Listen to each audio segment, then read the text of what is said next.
Friends, welcome to cook with SD channel. இன்னைக்கு நம்ம என்ன பார்க்க போறோம்னா ஈஸியா குயிக்கா ஒரு கத்திரிக்காய் தக்காளி பஜ்ஜி இட்லிக்கு தோசைக்கு எப்படி செய்யறதுங்கிறது பார்க்கலாம். இப்போ வந்து நம்ம அடுப்பு பற்ற வச்சுக்கலாம். நான் குக்கர் வச்சிருக்கேன், வேக வச்சு எடுக்கிறங்காட்டிக்கு மணத்துக்காக ஒரு 5-6 கொத்தமல்லி எடுத்திருக்கேன், முழு கொத்தமல்லி. அதை வந்து நான் இப்போ அடுப்புல போட போறேன். அடுத்து வந்து நான் தக்காளி போட போறேன். அடுத்து வந்து உருளைக்கிழங்கு, அடுத்து கத்திரிக்காய், அடுத்து வந்து பச்சை மிளகாய். எல்லாத்தையும் நான் வந்து இப்போ குக்கரில் போடுறேன். இப்போ வந்து கல்லுப்பு 1 டீஸ்பூன் எடுத்திருக்கேன்.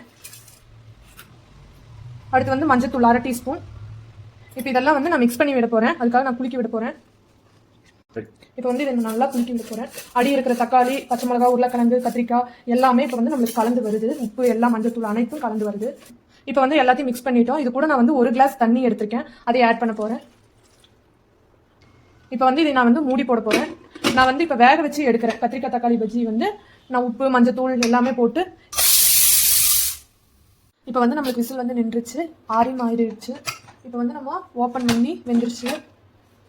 இப்போ நான் இதில் இருக்கிற தண்ணியை வந்து வடிக்க போகிறேன். இப்போ நான் இதில் இருக்கிற தண்ணியை வடிச்சிட்டேன். இப்போ நான் ஃபுல்லாக தண்ணி வடித்து ஒரு பவுலில் எடுத்துட்டேன். அடுத்து வந்து இதை நான் வந்து கடைய போகிறேன். இது காட்ட வேண்டாம். இப்போ நான் வந்து இந்த அளவுக்கு நல்லா கடைஞ்சிருக்கேன். இப்போ இந்த அளவுக்கு நான் கடைஞ்சி இப்போ எடுத்துட்டு அடுத்து தாளிக்க போகிறேன். நம்ம அடுத்து தாளிக்க போகிறோம். அதுக்காக அடுத்து வச்சாச்சு, வளர்த்தி வச்சிட்டோம். அடுத்து வந்து நம்ம எண்ணெய் ஊற்ற போகிறோம்.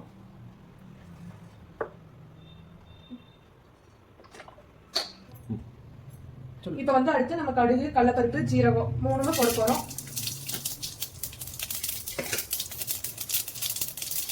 அடுத்து வந்து வரமிளகாயும் கருவேப்பிலையும் போட்டு வதக்கிட்டு போகிறோம்.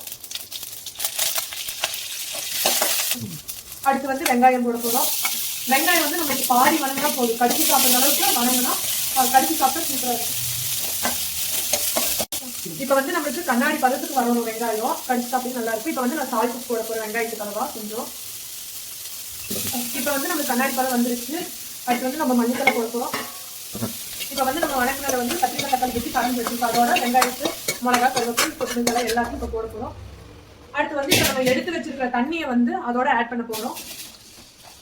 இட்லி தோசை எல்லாத்துக்கும் வச்சு சாப்பிட நல்லா இருக்கும். அதுபோக இட்லி பொடி கத்திரிக்காய் தக்காளி பஜ்ஜி காம்பினேஷன் சூப்பராக இருக்கும். பார்க்கையிலே அப்படியே நாக்கில் எச்சி உள்ள அளவுக்கு டேஸ்டாக இருக்கும்.